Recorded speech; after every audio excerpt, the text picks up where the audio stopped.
The Trans-Aero was unlike any aircraft ever built, with 8 engines, 9 wings, and room for 100 passengers. And it was going to do what had never been done before: fly passengers all the way across the Atlantic, when ocean crossings were still only possible by boat. But in 1921, flight was still in its infancy, and this enormous machine was setting out to do the impossible.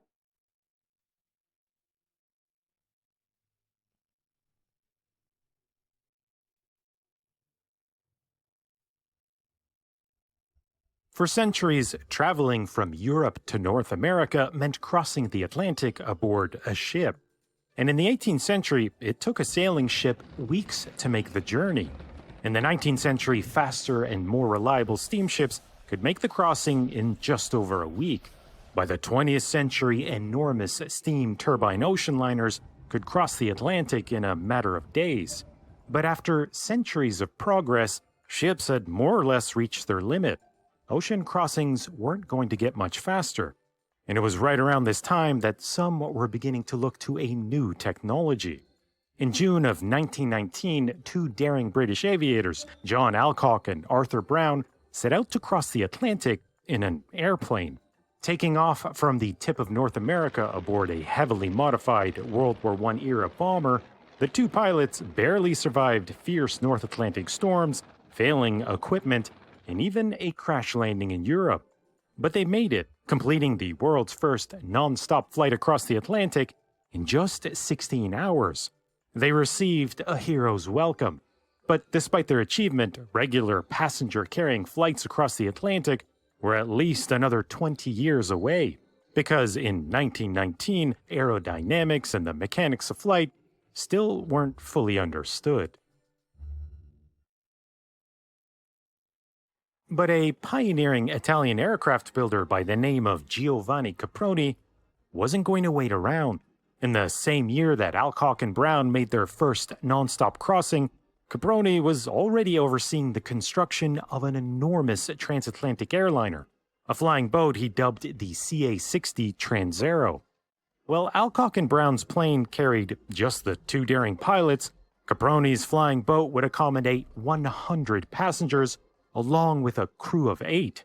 These were unheard of numbers for 1919. And while Caproni had already made a name for himself building Italy's first airplane and many successful military aircraft, many dismissed his giant flying boat as a complete fantasy. But as photos of the enormous aircraft appeared in the press, the world began to take Caproni's ambitions more seriously. Because in many ways, he was a visionary who had long dreamt about the potential of large passenger aircraft, especially in parts of the world where transportation infrastructure was still underdeveloped. But no one had ever attempted to build an aircraft this large, and Caproni's design philosophy seems to have been to take whatever was known to work and to do a lot more of it. Because with 9 wings, the Trans-Aero was unconventional even by 1920 standards. And it also had 8 of the most powerful engines available at the time, configured with some engines pulling the aircraft forward while others pushed. Keeping the enormous plane together were more than 250 meters of struts and over 2 kilometers of bracing wire. Inside the Trans-Aero were benches for 100 passengers and large windows for taking in panoramic views. Operating the aircraft would be a team effort, with 2 pilots up front in an open-air cockpit and 2 flight engineers sitting on top to operate the engines. To communicate, the pilots and flight engineers would rely on a complex system of lights and indicators. The Trans-Aero was an extraordinary machine, built to usher in a new era of mass air travel. The Trans-Aero made its first test flight sometime in February or March of 1921, managing to reach 80 kilometers an hour before briefly lifting out of the water. Incredibly, the Trans-Aero could actually fly. But there's a reason why aircraft aren't built with 9 wings. Arranged in a neat row, each set of wings interfered with the ability of the next set to produce lift. And all of the struts and wire rigging produced enormous drag. The Trans-Aero's center of lift also looked to be way above its center of mass, which made the aircraft stable but extremely difficult to control. So you can probably guess where this is going. On its second test flight, things didn't go so well. This time the Trans-Aero lifted off, reaching 100 kilometers an hour, and then promptly smashed back into the water, leaving a broken, tangled mess. In an instant, Caproni's dreams of transatlantic air travel were shattered. But even if the Trans-Aero had been airworthy, it's not entirely clear how it was supposed to make it all the way across the Atlantic.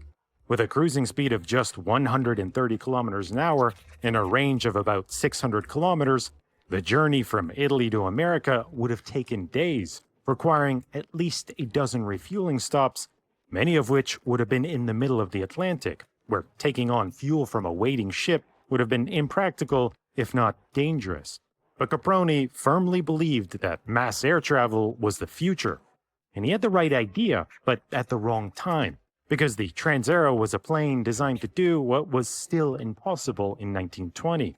And it would take another 2 decades before aviation technology would catch up, allowing for regular transatlantic passenger flights to begin in 1939.